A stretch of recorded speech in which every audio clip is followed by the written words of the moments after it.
बिस्मिल्लाहिर्रहमानिर्रहीम। अस्सलाम वालेकुम नाज़रीन, प्रोग्राम सिटी एट 10 में मैं हूँ आपकी मेज़बान अना यूसुफ। उम्मीद आप ठीक ठाक होंगे। प्रोग्राम का आगाज़ करने जा रहे हैं। आगाज़ में कुछ अच्छी खबर एक नज़र आई है, लेकिन उसके बाद एज़ यूजुअल वही खबरें हैं। लेकिन कोशिश करेंगे कि आज के प्रोग्राम में हम सेगमेंट्स भी शामिल करें। हमारे मेहमान हमें ज्वाइन करेंगे 11 बजे वाले सेगमेंट में, और इसके साथ साथ जिनकी बर्थडे है उनको हमने विश करना है 11:05 पर। अभी जो है हम खबरों से आगाज़ करने जा रहे हैं अपने प्रोग्राम का। आज की पहली खबर की तरफ आएंगे। लीड स्टोरी फाइनली कुछ अच्छी खबर भी लग रही है।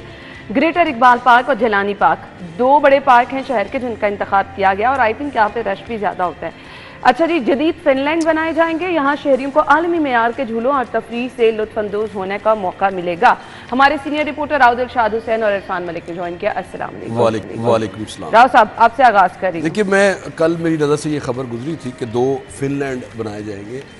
अब मैं हैरान इस बात पे हूँ कि ऑलरेडी ग्रेटर इकबाल पार्क और जिलानी पार्क की बात की जा रही है, दोनों में फिनलैंड बनेंगे। दोनों में ऑलरेडी बहुत सारी चीज़ें मौजूद हैं, क्यों एक नया इनके लेवल का पार्क नहीं बनाते हैं? राव साहब, आपने विजिट की है? ये दोनों चीजें वहाँ पे मौजूद हैं। आपने जिलानी पार्क के झूले देखे? देखिए, मैं ये आपको इस तरफ लेके आता हूँ।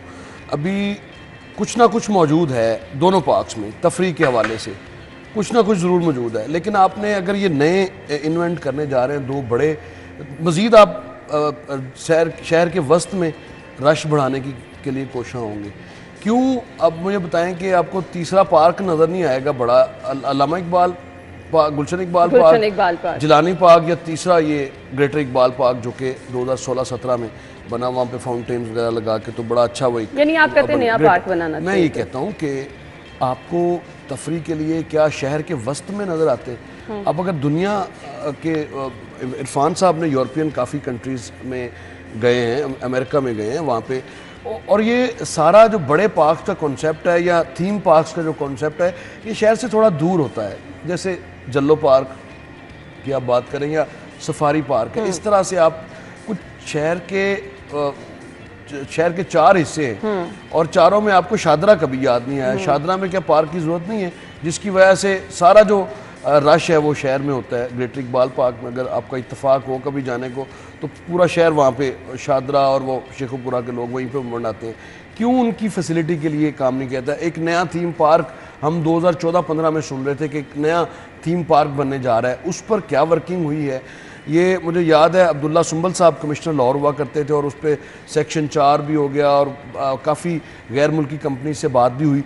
तो उसको आगे बढ़ाने की बजाय आप वहीं पर दोबारा से इन्वेस्ट किए जा रहे हैं। जो पार्क्स मौजूद हैं उनकी खाड़ बिछाड़ करते हैं, और सिर्फ जो डेवलपमेंट के नाम पे तरक्याती ये बड़े फिनलैंड पार्क जो है ना, ये सिर्फ दस्तावेज़ात तक तो रहेंगे, ये प्रैक्टिकली ये पॉसिबल नहीं होना। यहाँ पे तो नुमाइश लगती है तो सारा जेल रोड आपका स्टक हो जाता है। आप कहते हैं फिनलैंड भी ना, बात बिल्कुल ठीक है राव साहब की कि ये फिनलैंड के नाम के ऊपर DGPH जो ताहिर भट्टो साहब हैं, उनकी जानिब से ये बताया गया है। मुझे तो अच्छी खबर लग रही थी। आई डोंट नो आप लोग क्यों मुखालफत कर रहे हैं। मैं उसकी वजह सस्ती तफरीह बच्चों के लिए कहीं नहीं, बहुत अच्छी बात है, बनाने चाहिए आपको, लेकिन आप ना कुछ होने से तो बेहतर है। बात वही है कि आप वज़ीर आला पंजाब ने जब आपसे पूछा कि आपके पास क्या जो प्लान हैं, तो आपने वही घसा पिटा प्लान जो है वो उनके सामने पेश कर दिया, और गवर्नमेंट ने भी इसकी बड़ी पजीराई की, क्योंकि गवर्नमेंट इस बात को समझ नहीं रही कि आपको नए पार्क्स की ज़रूरत है। नए पार्क्स आप ऐसे बनाएं जो स्टेट ऑफ द आर्ट हों। अब जिसकी बात कर रहे हैं राव साहब, जिलानी पार्क की या ग्रेटर इकबाल पार्क की, वहाँ पे ठेकेदारों को जो है वो झूले दे दिए जाते हैं कि आप यहाँ पे अपने झूले आगे लगा दें। वो तमाम पार्क इसी तरह ठेके पे के ऊपर चल रहे हैं। कोई पार्क के अंदर सरकार का अपनी तरफ से लगाया एक भी झूला नहीं है। वही घिसे पिटे ठेकेदार, और जो 15-15, 20-20 साल से ठेकेदारी कर रहे हैं इन पास के अंदर, वही कंटीनों के ठेकेदार हैं, वही झूलों के ठेकेदार हैं, और वो बिलियनियर हो गए हैं। जो साइकिल भी हमने देखे थे लोग, जो ठेकेदार साइकिल मोटरसाइकिल जिनके पास नहीं थी, वो आज V8 गाड़ियों में। और बात ये है कि आप एक अच्छा प्रोजेक्ट आप अगर शुरू करना चाहते हैं, तो इसके लिए आपको डेफिनेटली शहर से बाहर निकलना पड़ेगा। शहर से बाहर निकल के इसके लिए सरकार अगर अपने तौर के ऊपर बना रही है, तो इससे अच्छा खासा रेवेन्यू भी जनरेट किया जा सकता है। अब ये जो रेवेन्यू जनरेट करने की बात कर रहे हैं DGPH साहब, ये PHA की जेब में जाएगा। डेफिनेटली PHA करेगा कि ठेकेदारों को साल के कॉन्ट्रैक्ट के ऊपर ठेका देगा कि आपने यहाँ पे झूले लगाने हैं, आपने यहाँ पे स्लाइड लगा देनी है, आपने यहाँ पे फलां चीज़ें लगा देनी है, उसका ठेका होगा, बोलियाँ लगेंगी, करोड़ों रुपए में बोलियाँ जाएंगी और वो PHA के खाते में चले जाएंगे।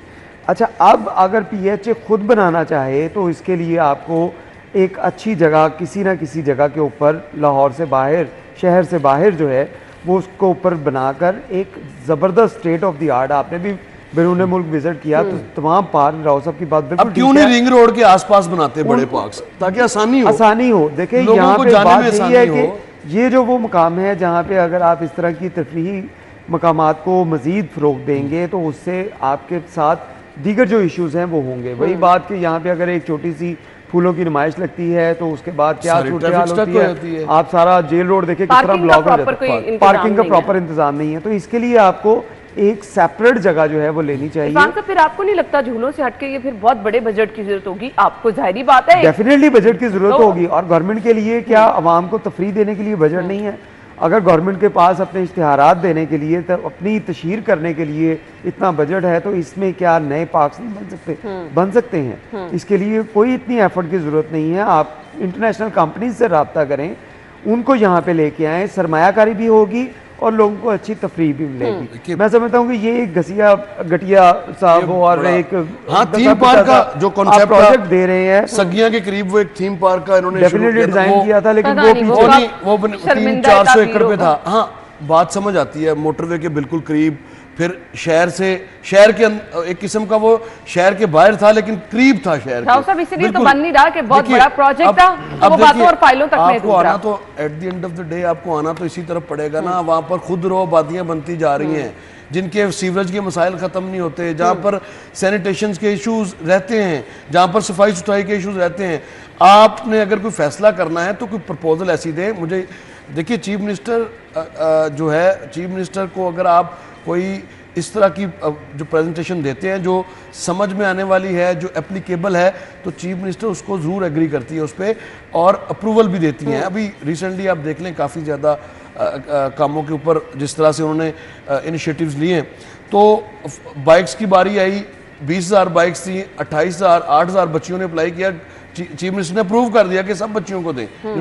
तो बात यह है कि आप कोई इस तरह के प्रपोजल ना लेके जाएं जिस तरह से वो आयरन लगा के, आयरन की वो लगा के सारे रोड्स हैं उसको नई पैकिंग में ना बेचने की कोशिश ऐसे ना करें आप। ये किया जा रहा है, और ये मैं समझता हूँ कि हुकूमत को नाकाम बनाने की भी ये साजिश हो सकती है। देखें कि आप प्रोजेक्ट ऐसे लेके जा रहे हैं कि जो पुराने प्रोजेक्ट हैं उन्हीं को आप रीवैम्प करके और उनको जो है वो नई पैकिंग के अंदर अगर आप सुबह के औकात में गलत बात रेस ये जिलानी पार्क में सुबह के औकात में आप जाए ना तो आपको पार्किंग नहीं मिलती वहां, बिल्कुल नहीं मिलती। यानी ये वो लोग हैं जो वॉक करने आते हैं और उनके लिए पार्किंग की प्रॉपर फैसिलिटी मौजूद नहीं है।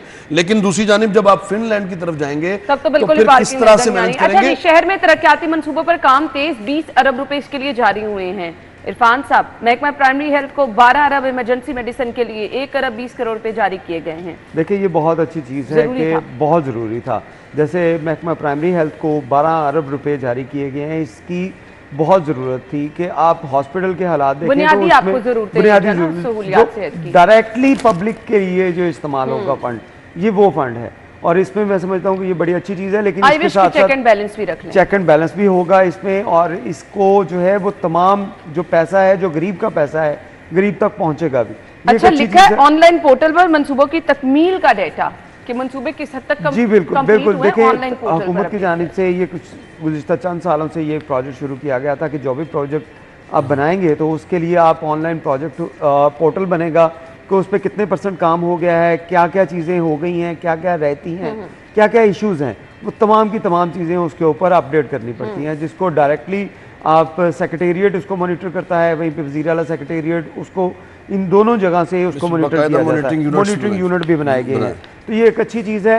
लेकिन बात वही है कि जो आवाम का पैसा है आवाम तक पहुँचना चाहिए, और आवाम को इस तरह के प्रोजेक्ट जो हैं जिसमें हेल्थ हो या ट्रांसपोर्टेशन हो या कोई ऐसे प्रोजेक्ट जो तरक्याती प्रोजेक्ट हैं, उसके अंदर ये पैसे लगने चाहिए, जो एक आवाम का हक है उसको मिलना चाहिए। राव साहब, देखिए, लाहौर डेवलपमेंट प्लान के हवाले से गवर्नमेंट ने काफ़ी मनसूबाबंदी की है और इसमें काफ़ी चीज़ें इसमें इंक्लूड की हैं, और ये तकरीबन 70 से 78 अरब का ये प्लान था, जिसका पहला जो फेज़ है वो 33 अरब का गालिबन होगा, 33 से 35 अरब का।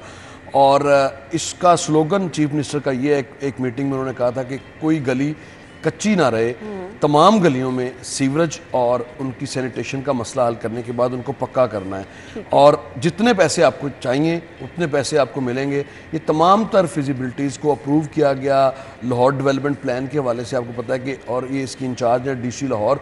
और इसमें अब जाहिर है इसकी एग्जीक्यूशन की तरफ बढ़ते हैं, तो एग्जीक्यूशन का 15 जुलाई से इसके एग्जीक्यूशन का टाइम शुरू होना है, जो कि 15 गुजर गई 15 जुलाई, और उसके बाद अब काउंटडाउन भी शुरू हो गया। अब जो चीफ मिनिस्टर जो पैसे जारी होने हैं वो जिस इदारे को होंगे उसको टाइम फ्रेम के अंदर, यानी जो पोर्टल की बात हो रही है, टाइम फ्रेम के अंदर बताना पड़ेगा कि 10 दिन में ये काम शुरू किए गए थे इनमें, और अगले 10 दिन में इनको इस तरह से निपटाना है। वो सारी डिटेल्स आएंगी।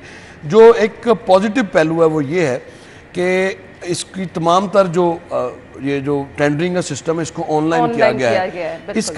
इसका फ़ायदा ये होगा कि जो मोनोपोली है, बहुत सारी जगहों पे हमने देखा कि मोनोपोली है कॉन्ट्रैक्टर्स की, और जो छोटे कॉन्ट्रैक्टर्स होते हैं उनको आगे नहीं आने दिया जाता। बड़े मगरमच्छ जो हैं वो सभी कुछ लपेट के चलते बनते हैं। तो अब उसको थोड़ी उसकी हौसला शिकनी हुई है और ऑनलाइन पोर्टल पे सभी लोग देख सकेंगे, यानी आप जहाँ पे भी हैं आप टेंडरिंग का हिस्सा बन सकते हैं, वो जो डेट है उसके मुताबिक। तो अब इस पे हाल ही में थोड़ा याद कराते चलें अगर कि राजगढ़ की गलियों को इन्होंने एक जैसा करने की और वो मैनहोल कवर्स को एक जैसा करके टफ टाइल्स लगाई हैं। चीफ मिनिस्टर को प्रेजेंटेशन भी दिखाया भी गया। चीफ मिनिस्टर ने बड़ी उसमें प्लेयर शो की कि मैं बड़ा ज़बरदस्त ये काम जो है वो हुआ है, लेकिन चंद ही दिन बाद वहाँ पर जो है वो वही मैनहोल कवर उबलते हुए आपने देखे स्क्रीन पर, और फिर जो पेंट शेंट किया गया था वो भी नाकस क्वालिटी था। तो इस पे क्वालिटी पे कॉम्प्रोमाइज़ करना पड़ेगा चीफ मिनिस्टर साहिबा को। कि देखिए ये अवाम के खून पसीने की कमाई है, जिसको चीफ मिनिस्टर मरीम नवाज भी और पहले वाले भी यही कहते थे कि जो ये अवाम की अमानत है और ये अमानत समझ के पाई पाई अवाम पर खर्च करेंगे। अच्छा, कहा तो ये जाता है, बड़ी अच्छी बात है। अल्लाह करे कि आपके दिल में ये बात ज़रूर आए कि ये पैसे आपकी जेब से भी लग रहे हैं, तो आपको ये ख्याल आए कि कम अज़ कम जो सड़क बने कम अज़ कम 5 साल तक तो रहे, आपके टेन्योर तक तो रहे, उसके बाद चले। हालांकि कानून के मुताबिक अगर कोई सड़क बनती है तो उसका एक टाइम फ्रेम मौजूद है, कॉन्ट्रैक्टर्स जिम्मेदार है। लेकिन यहाँ पे होता यह है कि एक ही सड़क 6-6 मरतबा बनती है।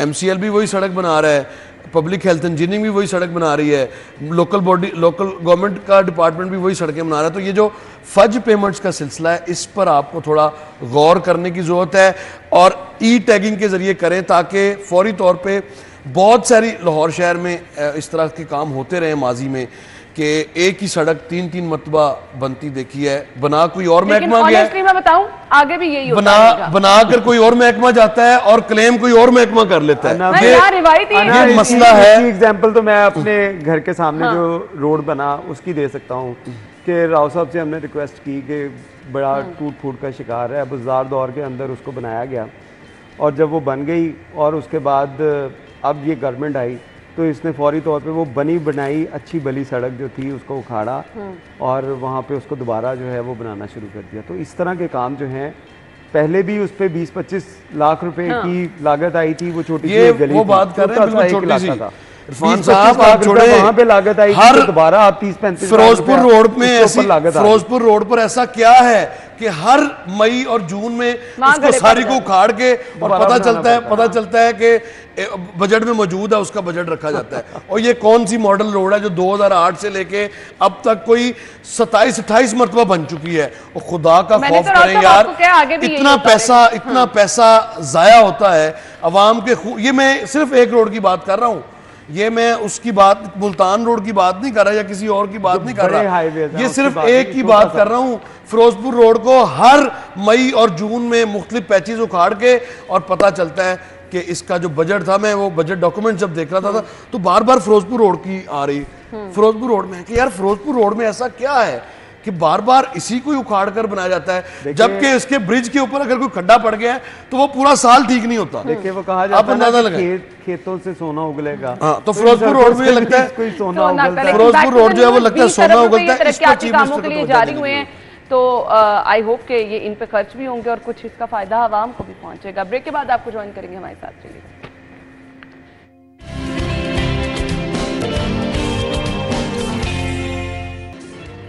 Welcome back. खबर हमारे पास है 106 आईपीपीज का डेटा पब्लिक किया जाए, साबिक विफाकी वजीर का ऐसा कहना है। गौरेजाज कहते हैं आईपीपीज को अदायगियों का रिकॉर्ड जो है वो किया जाए। राव साहब, देखिए बड़ी माकूल बात है ये, और 50% फाइनली किसी ने देखिए 50% कैपेसिटी पे मैं देख रहा था, इनकी ट्वीट का जवाब भी दिया वजीर तवानाई सरदार अवैस खान लगारी साहब ने।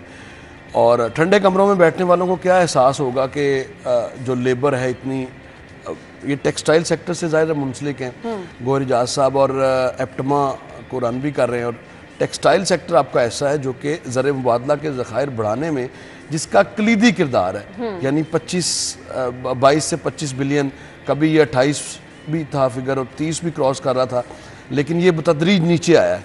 इसी वजह से आया है कि ये जो हुकूमत की नाकस मनसूबाबंदी है कि आपका यूनिट है बिजली का, आप बिजली पैदा कर नहीं रहे और आपको अदायगी जो है वो हम पाबंद है करने के, ये इस तरह के मुआहदे किए गए हैं। अब मुझे बताएं, इनके जब हम इनकी तकारीर सुनते हैं, ये हमारी जो पॉलिटिकल एलीट है, तो इनके बड़ा गरीब का दर्द इनकी झलकता है। और ये जो बिलियंस ऑफ रुपीज़ अब तक दे चुके हैं कम अज़ कम, और जवाज़ ये बनाया जाता है कि यकतरफ़ा तौर पर इनके खिलाफ कार्रवाई नहीं की जा सकती। भाई नहीं की जा सकती, मान ली बात ये आपकी, लेकिन क्या जो पाकिस्तानी ख़ानदानों की ये बता रहे हैं, दावा ये कर रहे हैं कि 48% 40 ख़ानदानों की मलकियत हैं आईपीपीज़, यानी अगर यहाँ के लोग हैं तो उनके साथ बातचीत तो की जा सकती है ना। 2024 में उनके एग्रीमेंट्स खत्म हो रहे हैं, आप फिर 5-6 साल के एग्रीमेंट्स करने जा रहे हो, किस खुशी में, किसको खुश करना चाहते हैं आप? और आपकी जो इंडस्ट्री जो बंद होने जा रही है, और एक चीज 30 रुपए से कम यूनिट में लेके जा रही है, 30 रुपए से कम यूनिट बढ़ना चाहिए। अभी रिसेंटली प्राइम मिनिस्टर ने कोई अनाउंसमेंट भी की इंडस्ट्री के हवाले से, लेकिन उसको नाकाफ़ी करार दिया है। बड़ी तेज़ी से आपकी जो एक्सपोर्ट्स हैं वो नीचे इसी वजह से आ रही हैं। ये वो मुहर्रकात हैं जिनकी वजह से आपकी इकॉनमी सफ़र कर रही है। बिजली बनाएं या ना बनाएं, आपको हुकूमत पाकिस्तान गरीब का खून पसीना निचोड़ के, तनख्वाहदार तबके का खून पसीना निचोड़ के आपका घर जो है वो हर हाल में पूरा करेगा।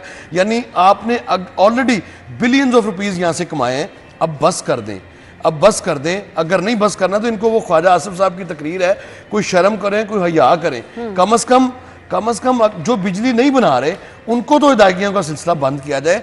और अगर ये यकतरफा मुआहदे भी तो बातचीत की जा सकती है, उनको उनके साथ मुज़ाकरात करके उनको समझाया जा सकता है कि ये मुल्क आपका है, आपने इतना पैसा यहाँ से कमा लिया है, अगर ये मुल्क रहेगा तो फिर आपकी बारी आ जाएगी। और पॉलिटिकल एलीट माशाल्लाह से इसमें अब बहुत ज़्यादा गुफ्तगू हो रही है, ऐवान में भी, ऐवान से बाहर भी, एमकेएम भी इस पर बोल रही है कि ये जो बिजली नहीं बना रहे, जो बिजली बना ही नहीं रहे, उनको किस खुशी में आप ये इतना, और ये सारा बोझ जो at the end of the day जो है वो आपके आम आदमी पर पड़ता है, जो आपको एक लंबी फहरिस्त आपके बिल में टैक्सेस की सूरत में लग कर आती है। वो इसीलिए इनका पेट भरने के लिए हर बंदा जिसका मैं अभी शायद सिपरा साहब को एक मैंने बिल भिजवाया, 0 यूनिट 1,24,000 रुपया बिल, 0 यूनिट पे, यानी मीटर ही बंद है। और पिछले कई माह से इस पे बात करने वाली ये है कि जब ये मुआहदे किए गए थे, हाँ, तो मुआहदे इस नज़रिए को सामने रखते हुए किए गए थे कि हम आगे इंडस्ट्री का क्योंकि दौर है, इंडस्ट्री में हमें बिजली की कैपेसिटी बहुत ज़्यादा चाहिए, तो नुकसान भी तो नहीं पहुंच। ठीक है, वही बात सुनने वाली है कि अगर आपने कॉन्ट्रैक्ट कर लिए, उसके बाद माशाल्लाह हुकूमतें ऐसी आई जिन्होंने इंडस्ट्री के ऊपर काम ही नहीं किया। इंडस्ट्री के साथ साथ आपने कोई ऐसे प्रोजेक्ट भी नहीं लगाए जिससे आवाम को फ़ायदा हो, और इसी वजह से ये आईपीपीज़ जिनसे आपने मुआहदे किए हुए थे कि आप बिजली बनाए ना बनाए, क्योंकि हमने प्लान किया था कि अगर 100 हमारे पास इंडस्ट्री के लिए फैक्ट्रियां हैं तो उसके बाद अगले 5 सालों में 10 सालों में हमारे पास इसकी तादाद 1000 होगी, तो हमें बिजली बनाने के लिए इन आईपीपीज़ की ज़रूरत पड़ेगी, जो कि हुकूमतों ने नहीं किया। और उनकी नाकस प्लानिंग की वजह से आवाम के ऊपर बोझ आया, क्योंकि हुकूमत इनके साथ कॉन्ट्रैक्ट कर चुकी थी। लेकिन बात वही है कि अब भी गवर्नमेंट के पास यूनिट्स मौजूद हैं। अब मैं उस दिन इसका डॉक्यूमेंट्स देख रहा था, तो कई ऐसे इलाके थे लाहौर में भी, लाहौर के अलावा आप पूरे पाकिस्तान के अगर रिकॉर्ड इनका चेक करें तो जहाँ पे बिजली की बहुत ज़्यादा लोड शेडिंग हो रही है, उसकी एक बेसिक वजह जो हुकूमत की जानिब से बताई जाती है वो ये बताई जाती है कि इन इलाकों से रिकवरीज नहीं हो रही, इन इलाकों में बिजली चोरी हो रही है। तो इसका हल हमने ये निकाला कि इनको कम से कम बिजली दी जाए। लेकिन उसके साथ साथ आप देखें कि जिन इलाकों के अंदर बिजली प्रॉपर मिल रही है वहाँ से रिकवरी भी हो रही है। और रिकवरी कौन लोग कर रहे हैं? आप लोग कर दे रहे हैं, मैं दे रहा हूँ, कोई और इस तरह के हमारे जैसे लोग जो हैं जो बिजली चोरी नहीं करते वो कर रहे हैं। अभी भी आप लाहौर जैसा इलाका देख लें जिसमें इंडस्ट्री चलती है, और आपने देखा होगा कि खबर शायद सिप्रा साहब ने कल फाइल की थी कि वहाँ से जो लेस्को के एहलकार हैं करप्शन के ऊपर उनको जो है वो ओहदों से हटाया गया। तो ये चीजें जो हैं इसको मद्देनजर रखा जाए कि इंडस्ट्री ये डिबेट ये नहीं है, नहीं गौहर इजाज साहब ये कह रहे हैं, गौहर इजाज साहब ये कह रहे हैं कि 30 रुपए फी यूनिट से कम होनी चाहिए। वो बात ठीक है। क्या इस पे गवर्नमेंट कुछ करने जा रही है? और फिर जो हैरान कुन बात है, जो आईपीपीज मौजूद है वो 50% पैदावारी लागत के साथ 100% पेमेंट। देखिए ये बात आपको भी समझनी चाहिए कि यूनिट हुकूमत के पास मौजूद हैं, हुकूमत के पास बिजली की कमी नहीं है। हुकूमत के पास जितनी आईपीपीज तैयार कर रही है, अगर ये 100% के ऊपर चली जाएगी तो वो यूनिट आप क्या करेंगे, उनका क्या करेंगे?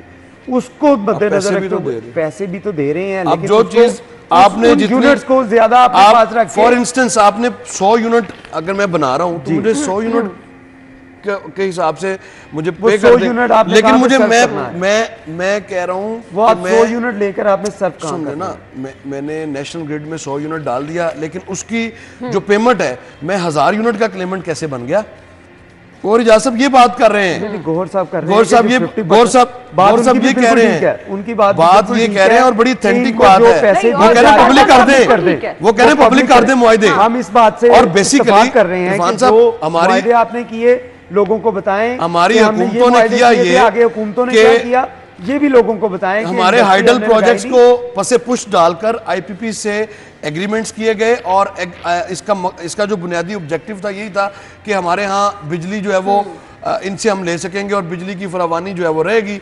लेकिन डैम्स के ऊपर काम नहीं किया गया। आपके डैम्स वही हम बात कर रहे हैं, वही इनके आप इनके पाबंद है इसी वजह से। अब मुझे बताएं ऊपर काम नहीं चले इरफान साहब इसमें जो बात करने वाली वो ये है कि अगर जिनके कॉन्ट्रैक्ट खत्म हो गए हैं उनके तो खत्म करें ना, उनको रिन्यू नहीं करना चाहिए। यही तो बात है सारी।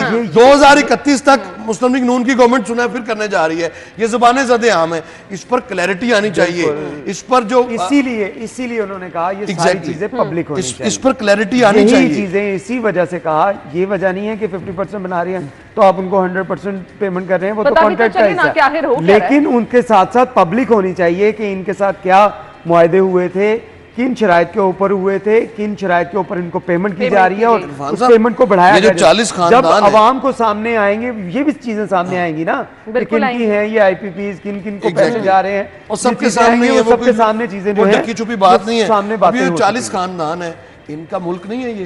बिल्कुल इनको नहीं कुछ सोचना चाहिए कि मुल्क की मईशत किस तरफ जा रही है, और कम से कम हम अपना डांगी थोड़ा स्लो कर हालात बहुत बुरे हैं, लेकिन ये मुतालिबा जो है वो बहुत 40 खानदान है, इनको कन्विंस किया जा सकता है। ब्रेक लेंगे हम, ब्रेक के बाद आते हैं जी अगली खबर की तरफ।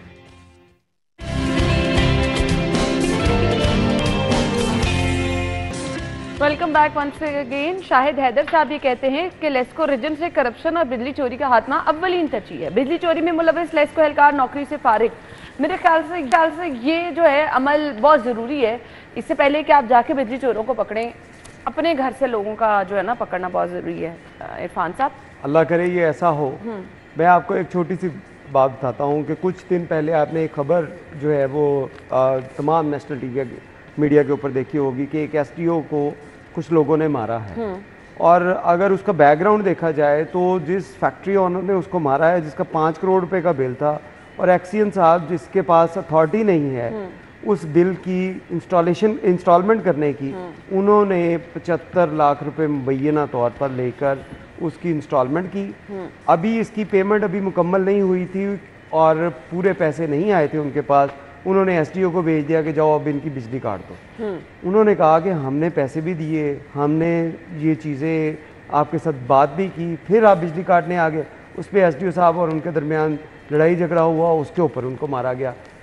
ये चीज़ें जो हैं ये कंट्रोल होने की ज़रूरत है। बिजली चोर एक घरेलू सारिफ नहीं है ज़्यादा बड़ा चोर, जिनके 5-5 करोड़ रुपया महीने की जो बिल आ रहे हैं वो बिजली चोरी करते हैं। इंडस्ट्री हमारे ये बंद रोड, ये इस साइड पे चले जाएं आप, बागबानपुरा वाली साइड पे नहीं, मार्केट्स की बहुत छोटी है बिजली चोरी। इंडस्ट्री की जहाँ पे फर्नेसेस लगी हुई हैं, लाहौर में जितनी भी फर्नेस लगी हुई है, इसका तमाम का तमाम ऑर्डर उस एरिया का करवा ले कि वहाँ पे कितनी बिजली चली, कितने लोगों ने और कंज्यूम कितनी हुई, और वहाँ पे किस किस तरह किन किन लोगों ने इसके अंदर इन्वॉल्वमेंट उनकी थी। वो चाहे वो सियासी थे, चाहे असर रसूख रखने वाले थे, चाहे लेस्को के मुलाजमीन थे, अफसरान थे, इन तमाम का एक दफ़ा सिक्योरिटी ऑर्डर हो जाए तो सारा दूध का दूध पानी का पानी हो जाएगा। लाहौर में इतनी बिजली आपका पूरा एक यूनिट जो है वो यूज़ नहीं करता जितनी आपकी इंडस्ट्री करती है, और खुसूसी तौर पे वो इंडस्ट्री जो फर्नेस चला रही है। देखिए उस बिजली से आप जो लोहे को पिघला रहे हैं और उनसे चीज़ें बना रहे हैं, ये तमाम के तमाम लोग इन लोगों के साथ मिलजुल कर जिस तरह अंधेर नगरी इन लोगों ने डाली हुई है, उसकी कोई मिसाल नहीं है कि करोड़ों रुपए के बिल जो हैं वो अचानक पता लगता है कि उनके बिल आए नहीं, उनके मीटर जो हैं वो या डिफेक्टो कर दिए गए या कुछ इसी तरह के हीले बहाने बनाकर उन लोगों को फ़ायदा पहुंचाया गया, और उन लोगों ने आगे जिन लोगों ने उनकी मदद की उनको फ़ायदा पहुंचाया। ये ऐसी मिली जुली जो सहूलियात एक दूसरे को दे रहे हैं, इसके ऊपर कंट्रोल पाने के लिए एक सब डिवीजन से पकड़े गए हैं। मेरे ख्याल से अगर आप बहुत गौर से देखें तो ये तो फिर बहुत सारे लोग फारिग हो जाएंगे। अभी तो फिलहाल जरार शहीद रोड और ये ताजपुरा सब दो, देखिए ये घरेलू ज्यादातर एरियाज हैं, और ये सारे इसमें तो वो सारी वो एरियाज हैं, रेजिडेंशियल एरियाज ज्यादा है। जरार शहीद रोड पे भी कोई कमर्शियल बहुत बड़ी मार्केट नहीं है, उसमें बहुत ज्यादा छलांग मार के एक एसी चला लिया होगा जिसका 20,000 रुपया बिल आएगा ना। इसमें जो इरफान साहब ने बात की है कि फैक्ट्रीज के हवाले से ये शिकायत कम जरूर हुई हैं, लेकिन कम भी मेरा ख्याल है कोई 10-15% कम हुई होंगी मैक्सिमम, और इससे ज़्यादा कम नहीं हुई होंगी। ये ज़्यादा बेड़ा जो गरक किया है लेस्को के ख़जाने को, जो नुकसान पहुंचा इसी वजह से पहुंचा है। ये जो फैक्ट्री एरियाज़ हैं और फिर वो वाले फैक्ट्री एरियाज़, एक तो जिसमें हम बैठे ये तो एक रजिस्टर्ड, और यहाँ पे तो वो वाला एलिमेंट ना होने के बराबर है, बिजली यहाँ पे चोरी करने का तस्वर ना होने के बराबर है। लेकिन ये जो खुदरो आबादियाँ जिनकी हम बात करते हैं, जहाँ पर ये शादरा का पूरा एरिया आप देख लें, वहाँ पे दूर दूर तक आपको खंबे तो नज़र आते हैं, लेकिन वहाँ पर कुंडियाँ भी, वहाँ पर आबादियों में भी कुंडियाँ हैं और कोई पूछने वाला नहीं है। इसकी बुनियादी वजह यह है कि अगर आपने घरेलू मीटर जो है वो अप्लाई किया है तो उसमें हिले बहाने और ताख़ीर होगी, फिर उसके बाद आपका मीटर को कोई प्रॉब्लम हो गई है, अगर सारफ ने वो शिकायत कर दी, ये मैं आम सारफ की बात कर रहा हूँ और ये अपने साथ बीती हुई बात कर रहा हूँ। अगर हमें भी अगर सिपरा साहब ना कहते तो हमारा भी मीटर चेंज ना होता जो कि जल गया और बाद में पता चलता कि उसका 4 लाख बिल आ गया। तो ये जितना मर्जी इस तरह की जो शिकायत हैं इनको फौरी तौर पर एड्रेस करने की ज़रूरत है, जो कि सब डिवीज़न का अमला जानबूझकर नहीं उसको एड्रेस करता कि, और फिर मौका भी मिलता है कि उसको फिर लोड चेक करते हैं, फिर उसका और भी, और उसके बाद फिर उसको मर्जी का जो बिल, और बेचारा फिरता रहता है फलां दफ्तर लेस्को में फलां। तो शायद वहीद साहब आपसे गुजारिश ये है कि जो लोगों की कंप्लेन आए कम से कम उसको फौरी एड्रेस करें, इससे भी बिजली चोरी का जो एलिमेंट है वो ज़रूर कम होगा। और जो बड़े मगरमच्छ हैं, ये जो अमीन पार्क और ये बंद रोड का सारा एरिया, बागबानपुरा वाली साइड पे फर्नेसेस, मोमनपुरा, बागबानपुरा, ये रिंग रोड से मुलिका जो एरिया, जो कि ये आपका बॉर्डर एरिया जो भी है, बॉर्डर एरियाज में चले जाएं, जहाँ पे भी चले जाएं, वहाँ पर आपको काम है, वहाँ पे ये काम होता ये है कि लेस्को एहलकारों को वहाँ से पड़ती है मार, जिसकी वजह से वो कॉम्प्रोमाइज करते हैं। नहीं, तो आपको एलिमेंट भी तो ना सियासी ऑब्वियसली है, इसको आप सेट असाइड नहीं कर सकते। इसमें पॉलिटिकल एलिमेंट है, बड़े नाम थे पॉलिटिकली जिनके नाम आते रहे बिजली चोरी में, और उनकी हाथापाई भी होती रही है, कुछ को विक्टिमाइज भी किया जाता रहा है। ये भी है कि रिहायशी एरिया से 1-2 लोगों को फारिग करते हैं और बता देते हैं कि हम भी कुछ कर रहे हैं। मुझे ब्रेक का कहा जा रहा है, ब्रेक के बाद आपको ज्वाइन करेंगे जी।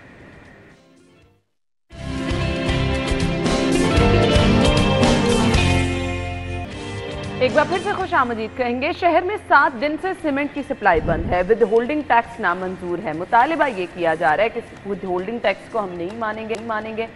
7 दिन से अगर सीमेंट की सप्लाई बंद है तो बहुत सारे काम भी रुके होंगे और बहुत सारे लोग जो मजबूरी के तहत खरीद रहे होंगे वो बहुत महंगा भी खरीद रहे होंगे। राव साहब देखिए, कंस्ट्रक्शन को बाकायदा एक इंडस्ट्री डिक्लेयर किया गया और बड़ी सोच विचार के बाद ये जब 2018 में तब्दीली सरकार आई तो तब्दीली सरकार ने पहले तो 1.5-2 साल कोई काम नहीं किया और उसके बाद फिर जब इसको समझा तो एक बाकायदा इंडस्ट्री थी ये और इंडस्ट्री डिक्लेयर भी किया और फिर वो आपको याद होगा कि वो घरों के वाले से जो लोन्स देने का सिलसिला शुरू किया गया तो एक्नॉलेजमेंट इसकी हुई। मगर अब मसला ये है कि अब आए रोज़ अब ये 1280 रुपये की जो सीमेंट की एक बैग था वो बिक रहा था, जो कि अब 1500 रुपये तक बढ़ा है। यानी कंस्ट्रक्शन कॉस्ट जो है वो बढ़ती चली जा रही है और गोदाम तेज़ी से खाली हो रहे हैं। अब अगर और इसका कंस्ट्रक्शन के शोबे में ऑब्वियसली इसका कोई अल्टरनेट तो है नहीं। आप पत्थर के दौर में वापस तो जा नहीं सकते कि मट्टी की दीवारें बनाएं और मट्टी की दीवारों के साथ आप वो जो घर बना लें और उसके बाद फिर ये अब तो ऐसा हो नहीं रहा। सीमेंट दरकार है। सीमेंट बिल्कुल बुनियाद फाउंडेशन से लेके फिनिशिंग तक सीमेंट की ज़रूरत है। इवन देन के जो बाहर आपने रैंप बनाना है वो भी आप बगैर सीमेंट के नहीं बना सकते। इसका इतना ज़्यादा और ये बुनियादी इसका किरदार होता है सीमेंट के इस्तेमाल का। अब इस पर अगर आप बढ़ाते चले जाएंगे, ऑलरेडी बहुत सारी चीज़ों ने जंप किया है बजट के बाद, तो इस पर अगर आप इसको चाहते हैं कि ये इंडस्ट्री चले तो फिर आपको इनके साथ बातचीत करनी चाहिए। विद होल्डिंग टैक्स से मैक्सिमम आप जो है वो 2, 3, 4 अरब 10 अरब इतने पैसे इकट्ठे कर लेंगे तो जो 10-15 अरब की मुराद आप खुद ले रहे हैं, जो आप अपने बजट को हुकूमती अखराजात को बढ़ाते चले जा रहे हैं, सरकारी जहाज़ों को आप ऑटो रिक्शे की तरह इस्तेमाल कर रहे हैं, तो अगर वो उनके पर आप थोड़ी सी तवज्जो दें तो इतना विद होल्डिंग टैक्स जो है वो इससे कहीं ज्यादा पैसे आप बात कर रहे हैं ना, उन्हें सीमेंट की एक बोरी की कीमत क्या है उनको पता ही नहीं। राव साहब तो ये मिसाल दे रहे हैं कि वो चोरी कर रहा है तो मुझे भी चोरी करने की नहीं, इस तरह नहीं होता। मैं बात नहीं कर रहा, मैं कह रहा हूं कि आप इखराजात बचा लें। वहां पे कर रहे हैं नहीं, बात सुने विद होल्डिंग टैक्स जो है आपने इसकी बाज़गश्त सुनी कुछ दिन पहले जब फ्लोर मिल मालकान ने फ्लोर मिल जो है वो बंद कर दी। हाँ। उन्होंने कहा हम पे अब टैक्स लगा रहे हैं, हम फौरन बंद कर देंगे। हाँ। सीमेंट वालों ने भी यही किया। उससे पहले आपने पेट्रोल वालों को देखा कि उन्होंने पेट्रोल पंप बंद कर दिए। अब असल मसला ये है कि हुकूमत को अपनी रेट कायम करने की ज़रूरत है।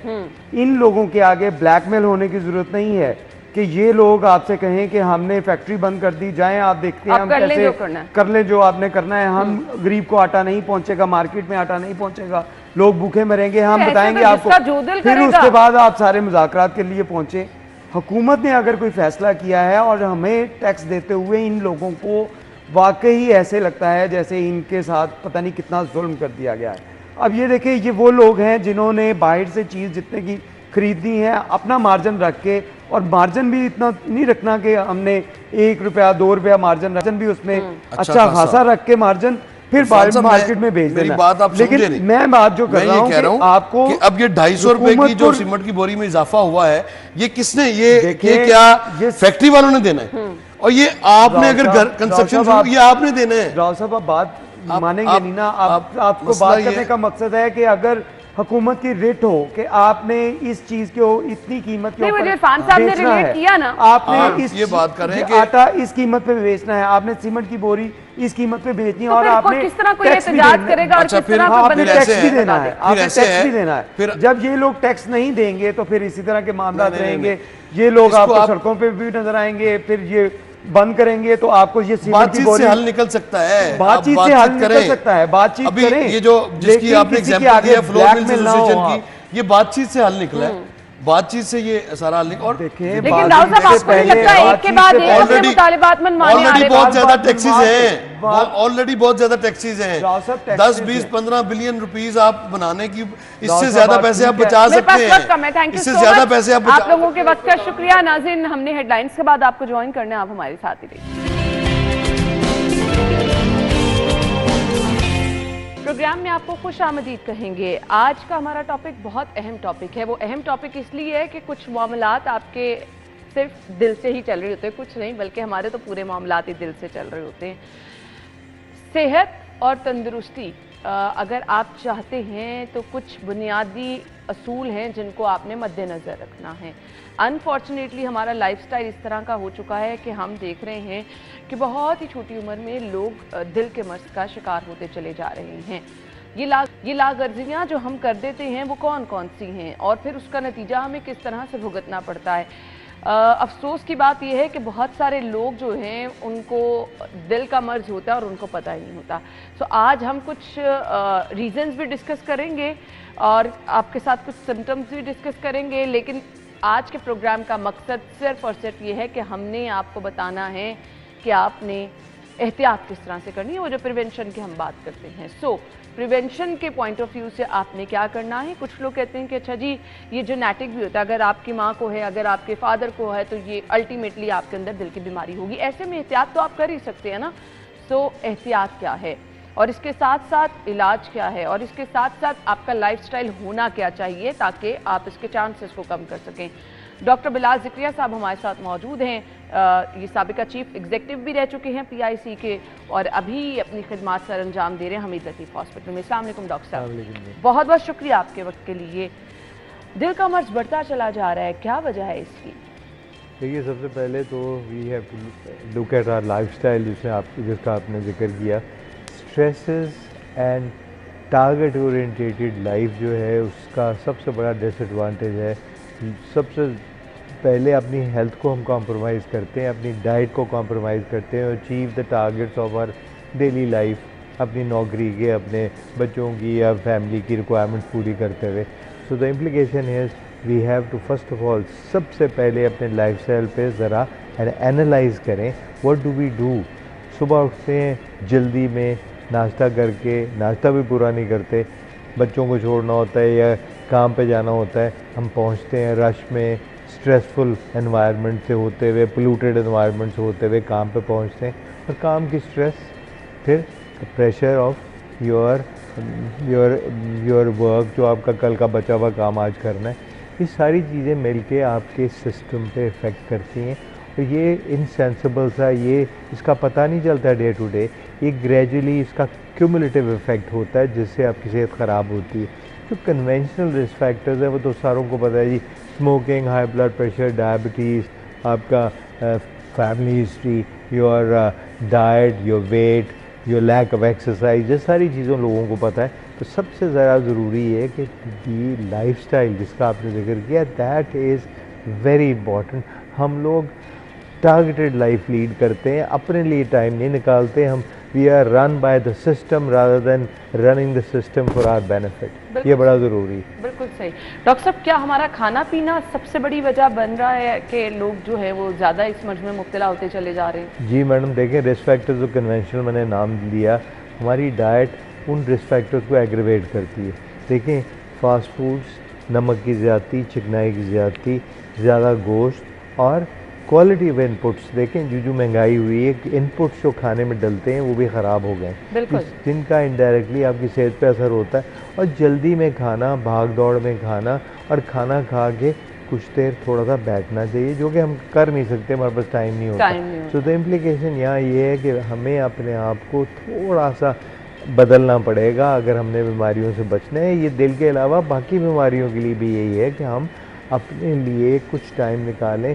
लेकिन बाद में बीमारी में मुब्तला होने के बाद तो फिर इट्स इरिवर्सिबल, ये कुछ नहीं कर सकते। फिर दवाइयाँ होंगी, डॉक्टर होंगे और आप होंगे और ब्लड टेस्ट होंगे, अनफॉर्चुनेटली। इसलिए होने ना दें, तकलीफ़ को पैदा होने ना दें, अपना लाइफस्टाइल बदलें, अपनी टारगेटेड जो लाइफ है उसको ज़रा स्लो डाउन करें, अपने लिए वो टारगेट्स रखें जो कि अचीवेबल है। नहीं तो होता है वहाँ रोज़ ऐसे टारगेट रख लेते हैं, आधे काम होते हैं, आधे नहीं होते, अगले दिन वो भी स्ट्रेस होती है, कल के काम नहीं हुए। चलें, एक तो स्ट्रेस रीज़न हो गई, हमारी ईटिंग हैबिट्स होगी, स्मोकिंग भी क्या इसकी एक बड़ी वजह है? बहुत। आप देखें, स्मोकिंग, हमारा ख्याल था सिगरेट महंगे हो गए हैं तो लोग नशा कम करेंगे। अनफॉर्चुनेटली मैं एम सरप्राइज, एक तो सिगरेट, एक वैप आ गया, उसमें भी निकोटीन है विच इज़ हार्मफुल। और सस्ता नशा नस्वार में केमिकल्स डालते हैं विच आर एडिक्टिव। तम्बाकू के अलावा बहुत सारी चीज़ें होती हैं उसमें विच आर ऑल्सो मुंह के कैंसर में, दिल की शिकायत में, फेफड़ों की शिकायत में उनका बहुत रोल है। तो इम्प्लीकेशन है एनवायरमेंटल पोल्यूशन थोड़ी है जो हम स्मोक करते हैं। आप मैं तो लोगों को कहता हूँ आप सड़क पर खड़े होकर 2-3 लंबे सांस ले लें तो आपको जितनी निकोटीन एक सिगरेट से मिलती है वो वहाँ से मिल जाएगी। सही कह रहे हैं। दिस इज़ अनफॉर्चुनेट कि हम लोग प्रिवेंशन में बिलीव नहीं करते। हम कहते हैं देखी जाएगी, जब हो जाएगी तो देखी जाएगी। This is unfortunate. बिल्कुल ऐसे ही है। सो प्रिवेंशन के पेश नज़र डॉक्टर साहब क्या करना है कि हम चांसेस को कम कर सकें? क्या क्या चीज़ें हैं जिनका हमें ख्याल रखना है? लेकिन सबसे पहले तो अपनी लाइफस्टाइल को रेगुलेट करें, टारगेटेड लाइफस्टाइल को छोड़ें, अपने लिए अचीवेबल टारगेट्स रखें। दूसरा ये कि खुराक पे ख़ास तवज्जो दें, फ्रेश चीज़ें जितनी अफोर्ड कर सकते हैं फल सब्जियां खाएं। प्रोसेस्ड फूड्स, बहुत ज़्यादा फास्ट फूड्स, बाज़ारी खाने बिल्कुल ना खाएं। और दूसरा, हफ्ते में रोज़ नहीं होता, हफ्ते में 3 दफ़ा सैर कर लें। आधा घंटा नहीं कर सकते, 20 मिनट करें, शुरू तो करें। अब हमारा मौसम इतना हेल्पफुल नहीं है, फिर भी टाइम निकालें सुबह या आप रात को कर लें, खाने से 2 घंटे बाद कर लें, कुछ तो करें फिज़िकल एक्टिविटी, वज़न ना बढ़ने दें। और दूसरा ये कि आपने सबसे ज़रूरी बात इसमें अपने थोड़ा सा अपना चेकअप, देखो 30s के बाद, अब 30s में दिल की शिकायत बहुत हो गई तो इसमें अपना थोड़ा बहुत चेकअप कराना चाहिए। देखिए अगर फैमिली हिस्ट्री है हाई ब्लड प्रेशर की, डायबिटीज़ की, दिल की शिकायत की, तो आफ्टर 30 एक दफ़ा अपना ब्लड प्रेशर चेक करें, फिज़िकल एग्जामिनेशन हो, आपकी फास्टिंग ब्लड शुगर हो, आपका फास्टिंग लिपिड प्रोफाइल, कोलेस्ट्रॉल का लेवल चेक हो। ये आपको अपने बारे में एक बेसलाइन इंफॉर्मेशन होनी चाहिए और आपको ये पता हो किन चीज़ों पे आपने तवज्जो देनी है। नमक का इस्तेमाल हमारे यहाँ बहुत ज़्यादा है। यूजली जितने प्रिजर्व फूड्स हैं, फास्ट फूड्स हैं, में नमक बहुत होता है। Even you will be surprise, जो कोल्ड ड्रिंक्स हैं इनमें भी सोडियम होता है, विच इज़ अ सॉल्ट। मीठे के अलावा नमक भी है, वो भी ब्लड प्रेशर बढ़ाता है। सही। So the implication we have to try and be careful कि हम ऐसी चीज़ें जो कि हमारी सेहत पे डायरेक्टली और इनडायरेक्टली असरअंदाज होती हैं उनको अवॉइड करें। पेट भर के ना खाएं। जो भी एक्टिविटी है खाली पेट हफ्ते में 3 दिन करें और अपने लिए थोड़ा सा टाइम निकालें। You should be driven by your priority for health rather than the system driving you, क्योंकि आप बाद में बीमार हो गए तो कोई नहीं पूछेगा आप। बिल्कुल बिल्कुल ऐसे ही है। सो ये चीज़ें हैं कि एक दफ़ा ये मसला हो गया तो फिर आपकी ज़िंदगी तक ये आपके साथ जुड़ा रहेगा। जैसे डॉक्टर साहब ने कहा, फिर इलाज, दवाइयाँ और डॉक्टर और फिर ब्लड टेस्ट, इसके अलावा ऑप्शन आपके पास कोई नहीं रह जाती। फिर आपको अपनी ज़िंदगी तक दवाइयाँ खानी पड़ती हैं। हमने इसके इलाज पर भी बात करनी है। जदीद तरीका इलाज क्या है, क्या दवाइयाँ जो टाइमली अगर आप लें तो ये बीमारी क्या ख़त्म हो सकती है या फिर ये आपकी लाइफ लॉन्ग है, और इसका इलाज क्या क्या यहाँ पर मौजूद है। अपने डॉक्टर के साथ राब्ते में रहना कितना ज़रूरी है और दिल के मर्ज़ में जो मुब्तला हैं उन्हें अपनी खुराक में क्या एहतियात करनी है, इस पर हम बात करेंगे। ब्रेक का कहा जा रहा है, ब्रेक के बाद आते हैं।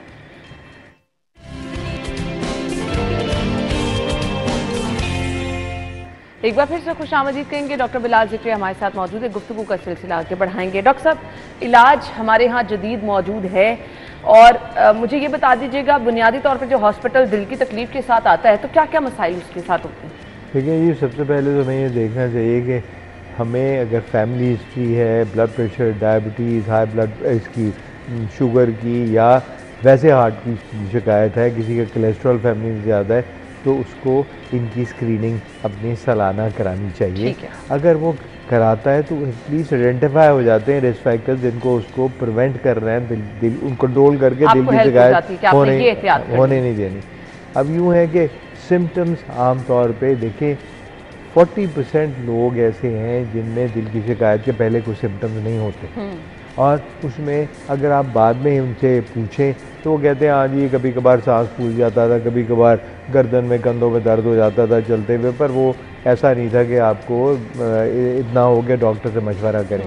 मगर कॉमनली क्योंकि डायबिटीज़ बहुत कॉमन है, हमारे यहाँ लोगों को सीने में दर्द बोझ कम और सांस ज़्यादा फूलता है, उसका ध्यान रखना है कि अनयूजुअल सांस फूले, घुटन हो, सफोकेशन हो, ख़ास तौर पे चलते हुए, खाना खाने के बाद ज़्यादा हो, उसको देखना है।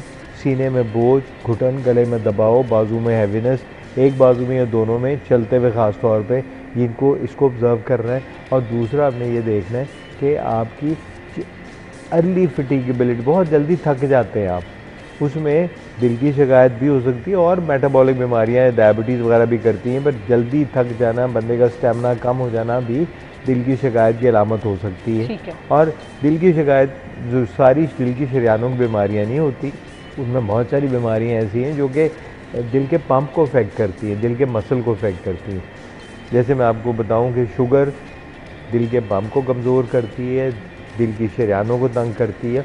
उसके अलावा आपकी नालियाँ जो गर्दन की में ऊपर दिमाग की तरफ खून लेके जाती हैं, आपकी टांगों में नालियाँ, उनके अंदर चिकनाई जम जाती है डायबिटिक्स में जल्दी।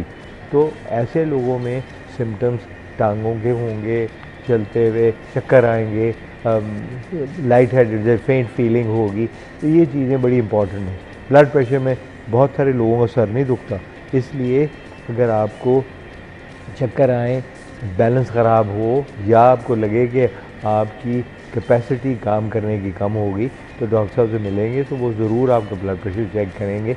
आपका वो एग्जामिनेशन में देखेंगे, ECG की ज़रूरत है कि आपको ब्लड टेस्टों की ज़रूरत है, वो ये कराएंगे। तो इसलिए सर्वेलेंस करनी बहुत ज़रूरी है कि हमें तकलीफ़ हो ना जाए, प्रिवेंट करने के लिए। ठीक है डॉक्टर साहब, कुछ लोग होते हैं इन चीज़ों को नज़रअंदाज करते चले जाते हैं, तो इन दी एंड अनफॉर्चुनेटली होता कि हार्ट अटैक होता है, हॉस्पिटल आ जाते हैं, फिर सर्वाइवल के चांसेस क्या होते हैं, फिर इलाज क्या होता है? देखिए, बात ये कि किसी को अगर हार्ट अटैक हो जाए, 30 से 40% लोगों को पहले सिम्टम्स बहुत ज़्यादा नहीं होते। मेजॉरिटी जो बाकी के उनमें सिम्टम्स होते हैं जो इग्नोर कर देते हैं लोग। अस्पताल में पहुँचे, इलेक्ट्रोकार्ड सिम्टम्स हुए, इलेक्ट्रोकार्डियोग्राम हुआ, ECG हुआ, उसमें देखते हैं ECG में चेंजेस आ रही हैं। तो सबसे पहले अगर तो फुल ब्लोन हार्ट अटैक हो रहा है तो उसकी प्राइमरी एंजियोप्लास्टी की बात होती है कि उस नाली को देखा जाए जो तंग कर रही, जो बंद है, उसको उसी वक्त खोला जाए ताकि पट्टे में, मसल में डैमेज रिस्ट्रिक्ट करें, उसको प्रिवेंट करें। जिन लोगों में ECG में बहुत ज़्यादा ख़राबी नहीं होती, उनमें सीरम ट्रोपोनिन आई टेस्ट होता है, वो कराते हैं। वो पट्टे के डैमेज का तो टेस्ट है जो कि माइक्रो डैमेज को भी इंडिकेट कर देता है। अगर वो ज़्यादा हो, इसका मतलब ये है कि ये तकलीफ़ की शुरुआत है, इसमें तकलीफ़ बढ़ जाने का इम्कान है। इस पेशेंट को दाखिल करना, खून पतला करने की दवा देना, उसको heart rate control, BP control की दवाएं, कोलेस्ट्रॉल कंट्रोल की दवाएं, और उनको इलेक्टिवली एंजियोग्राफी करानी चाहिए। वेयरएज जिसको हार्ट अटैक हो गया, VCG चेंजेस है, उनकी प्राइमरी एंजियोप्लास्टी का मतलब है नाली टारगेट वेसल को खोला जाए, उसमें स्टेंट लगा दिया जाए ताकि डैमेज प्रिवेंट हो। ये तो है दिल की शरीयानों की बीमारी।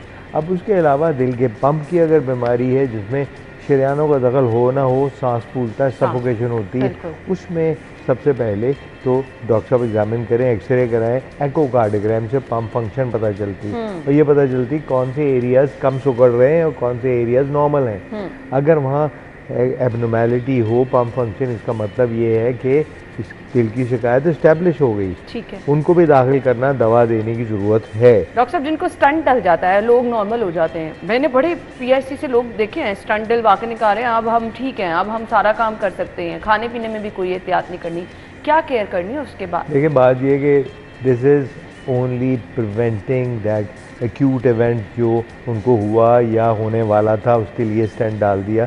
देखिए, रिस्क फैक्टर्स जो आपके हैं, आपकी डाइट, आपकी काम की नौइयत, इसका बड़ा असर होता है फ्यूचर में बीमारियों में। तो इसलिए स्टेंट डालने के बाद दिल की अद्वियात तो डॉक्टर साहब देते हैं, मगर लाइफस्टाइल मॉडिफिकेशन बहुत ज़रूरी है, जिसमें रेगुलर वॉक, डाइट का ध्यान, ब्लड प्रेशर का कंट्रोल, कोलेस्ट्रॉल बहुत अच्छा कंट्रोल करना, शुगर होने नहीं देनी, पेट भर के नहीं खाना, और सबसे ज़रूरी कि आपने काम की नौइयत में ज़रा स्ट्रेस कम लेनी है ताकि आपकी ज़िंदगी प्रोलॉन्ग हो, तकलीफ़ रिकर ना करे। एक दफ़ा किसी को तकलीफ़ हो जाए, वो जो मर्जी कर लें, क्योर नहीं होती। You are basically trying to prevent recurrence of that problem, और रिकरेंस को रोकने का तरीका, प्रॉब्लम वहीं की वहीं रहती है, आप बस उसकी जो सीवियर एक हालत होती है उससे बचने के लिए दवाइयाँ खाते रहते हैं। सो डॉक्टर साहब की सारी गुफ्तगू से मैंने अंदाज़ा जो लगाया, जो नतीजा अखज़ किया, वो सिर्फ और सिर्फ ये है कि ये सब चीज़ें हमारे अपने हाथ में हैं। हम अपनी डाइट को कंट्रोल रखें, हम अपने लाइफस्टाइल की मॉडिफिकेशन कुछ इस तरह से करें कि वॉक, डॉक्टर साहब ने कहा आप हर रोज़ नहीं कर सकते, कम से कम 3 दिन हफ्ते में कर लें। फिर स्ट्रेस जिसका आजकल हर बंदा शिकार है, मैक्सिमम कोशिश करें कि स्ट्रेस जो है वो कम आप ले सकें। मेरे ख्याल से ये मुश्किल काम है डॉक्टर साहब, नो डाउट, लेकिन इसको आपने कोशिश करनी है। बाकी जिनकी फैमिली हिस्ट्री है उन्हें ज़रूर टाइम टू टाइम अपने टेस्ट कराते रहना है, चेकअप कराते रहना है, और एहतियात के अलावा हल कोई नहीं है। डॉक्टर साहब आपके कीमती वक्त का बहुत बहुत शुक्रिया, थैंक यू सो मच। नाज़रीन, हम ब्रेक के बाद आपको ज्वाइन करेंगे।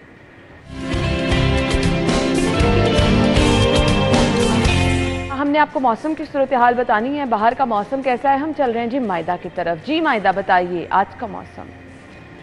ना शहर लाहौर के मौसम की अगर बात की जाए तो शहर लाहौर में जहां हब्स और घुटन के बायस शहरी परेशान हैं, वहीं पर तेज़ धूप की किरणें भी महसूस की जा रही हैं। अगर आप एसी में बैठे हुए हैं तो बॉडी टेम्परेचर जो है वो नॉर्मल है और आपको गर्मी भी महसूस नहीं की जाती, बल्कि आपका मूड खुशगवार रहता है। और आजकल अमूमन लोग जो हैं वो ज़्यादा एसी का सहारा लेते हुए दिखाई दे रहे हैं कि जब तक आप एसी में बैठे हुए हैं तब तक तो आप उस तरह से गर्मी फील नहीं करें, लेकिन जिस तरह से आप बाहर निकलते हैं और इस गर्मी को आपको बर्दाश्त करना पड़ता है तो आपकी सांस भी जो है उस तरह से बहाल नहीं होती, क्योंकि हब्स की शिद्दत ही बहुत ज़्यादा महसूस की जा रही है। जैसे ही आप बाहर निकलेंगे, एक तो ना तो हवा चलती हुई दिखाई दे रही है और ना ही जो है वो बारिश के कोई इम्कानात जाहिर किए जा रहे हैं। तेज़ जो धूप है उससे भी शहरी परेशान है, ख़ास तौर पर जो सवार हैं रोड पर, जिन्होंने ऑफिस जाना है या जिन्होंने दीगर अपनी मामूलाते ज़िंदगी जो है उनके लिए बाहर निकलना है, उनको ज़्यादा जो है वो मुश्किलात का सामना है। तो जहाँ पर शहरी इस मौसम को परेशानी के साथ साथ फेस कर रहे हैं, लेकिन मजबूरी भी है, घरों से बाहर भी निकलना है, तो वहीं पर जो है वो डॉक्टर्स की जानिब से या माहिरीन की जानिब से एहतियाती तदाबीर पर अमल करने का भी कहा जा रहा है। आपका बहुत शुक्रिया। हमारी और आपकी मुलाकात कल होगी, हमें इजाज़त दीजिए और अपना ख्याल रखिएगा। अल्लाह हाफ़िज़।